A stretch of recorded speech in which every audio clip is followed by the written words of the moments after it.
se tient dans l'assemblée du Tout-Puissant au milieu des dieux. Jésus se tient au milieu des dieux, qu'il cite dans le psaume 82 verset 6. Donc si Jésus il est au milieu des dieux, et que dans le psaume 82 verset 1, on nous dit que Dieu se tient au milieu des dieux, alors ça implique que Jésus est le Dieu Tout-Puissant qui se tient lui-même au milieu des dieux. Voilà pourquoi le Christ a donné justement ces versets des psaumes. J'espère en tout cas que cette petite vidéo vous aura plu. En tout cas, dès qui est Jésus, il y en aura plusieurs. Je vous laisse choisir le prochain thème en commentaire. Vous, qui est Jésus? Mon idée de Jésus, c'est que c'était un magnétiseur. Je le vois juste comme une personne auquel certaines personnes ont besoin de se référer pour croire à quelque chose de plus grand. C'est une idéologie. Idéologie pour vous? C'était bien, ça a donné de l'espoir à beaucoup de gens. Moi, je pense que c'est une figure qui a été inventée pour justement créer une histoire autour de ça et rassembler les gens. C'est une religion, c'est un moyen pour des personnes de trouver un refuge, de se sentir bien, etc. Pour moi, il représente pas forcément une figure culturelle ou de croyance, quoi. Le fils de Dieu? Le fils de Dieu? Ouais. Du coup, vous êtes croyant? Vous croyez en... Oui. Ok, d'accord. Pour moi, il est possible que ce soit le Fils de Dieu, je sais pas, un Dieu. Chrétienté, sacrifice. Je sais pas, pour moi c'est la religion catholique. Jésus, pour moi, c'est un messager d'Allah, tu vois. Ok. Ouais, Jésus, c'est le Seigneur. Nous faire pardonner, nous cultiver. C'est un repère, c'est peut-être un mode de vie aussi. Les gens ils peuvent aller se conforter là-bas, se confier, se livrer, se sentir mieux. C'est le Seigneur. Le Seigneur? Ouais. Ok.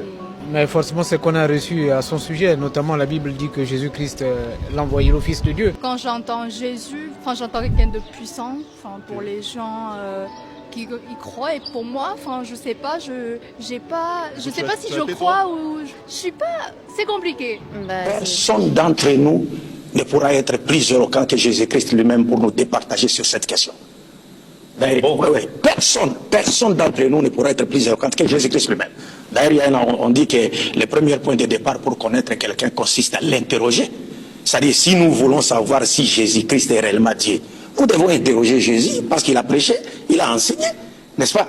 Donc si aujourd'hui, autour de ces plateaux, nous voulons justifier notre position respective, confirmer la justesse ou non de notre proposition respective, nous ne devons que le faire en s'appuyant sur les propres déclarations de Jésus-Christ. Parce qu'il a enseigné. Et c'est facile de le faire parce qu'il a parlé dans l'évangile.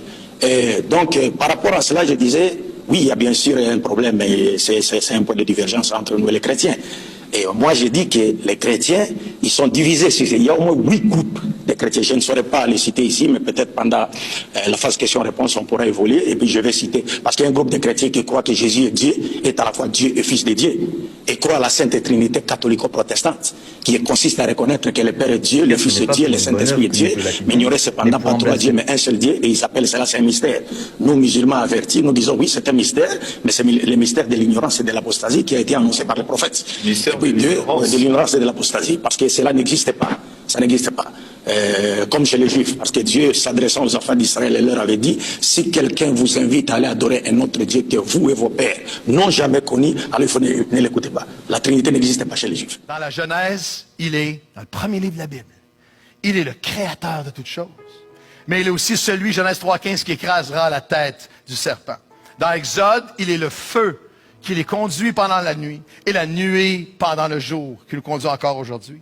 Dans le Lévitique et le Nombre, il est le souverain sacrificateur qui intercède pour son peuple dans les lieux saints, comme Jésus intercède pour nous. Dans le Deutéronome, Jésus est à la fois celui qui porte nos bras et l'image de celui dont les bras ne se fatiguent jamais. Dans Josué, il est le chef de l'armée de l'Éternel. Dans les Juges, il est l'épée de Dieu. Dans Ruth, il est l'époux parfait qui prend soin de son épouse, comme Jésus prend soin de nous, de son Église, son épouse. Dans 1er et 2e Samuel, il est celui qui appelle les jeunes à son service et il les appelle encore. Dans 1er et 2e Roi, je vois Jésus. Il est ce char de feu qui ramène Élie vers le ciel, qui va amener chacun de nous en lui pour transcender le temps et être avec lui pour toujours. Dans 1er et 2e Chronique, il est la gloire de Dieu qui remplit le temple de Salomon. Et sa gloire vient maintenant remplir le temple de nos vies. Dites amen à n'importe quel moment. Je le vois dans Esdras et Néhémie, la voix qui appelle une nation brisée à reconstruire des murs qui avaient été détruits et qui nous appelle en Christ à rebâtir des vies. Je le vois dans Esther, il est la figure royale qui intercède pour les personnes qu'il aime passionnément. Dans Job, il est la patience divine qui pousse cet homme avec confiance à crier, même jusqu'à ma mort, je continuerai à me confier en lui. Dans les psaumes, il est le bon berger qui nous conduit près des eaux paisibles et restaure notre âme. Dans les proverbes, Ecclésiaste, il est le commencement de toute sagesse qu'il veut encore donner aujourd'hui. Dans le Cantique des Cantiques, il est l'image. Et il est l'image et il est l'incarnation de l'amour entre un homme et une femme et de Dieu envers nous. Il est l'image du fiancé parfait. Là encore, dans Ésaïe, il est l'agneau immolé pour nos transgressions, meurtri pour nos iniquités. Je vois Jésus dans Jérémie et dans Lamentation. Il est la voix qui appelle un jeune homme et lui dit, avant ta naissance, je te connaissais. Et avant que tu sois même sorti du ventre de ta mère, je t'appelais. Et Jésus appelle encore aujourd'hui, quel que soit d'où tu viens, à être une nouvelle création.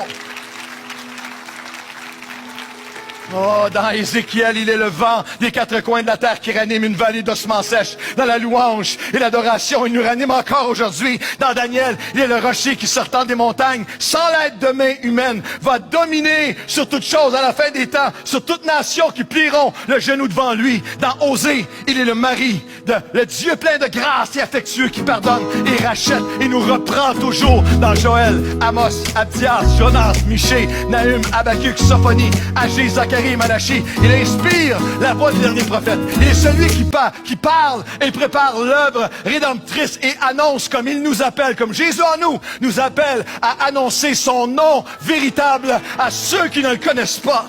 Dans Matthieu, le nouveau-né emmailloté couché dans une mangeoire, mais aussi le lion de la tribu de Juda. Dans Marc, il est celui qui guérit les aveugles, les sourds, les lépreux, et il guérit encore aujourd'hui. Dans Luc, il est le grand médecin, il est le Christ de la croix, il est le Seigneur ressuscité. Dans Jean, Jésus est Dieu fait chair parmi nous. Dans les Actes, il est celui qui déverse son esprit et la puissance sur les nouveaux croyants, et il déverse encore sa puissance sur nous aujourd'hui.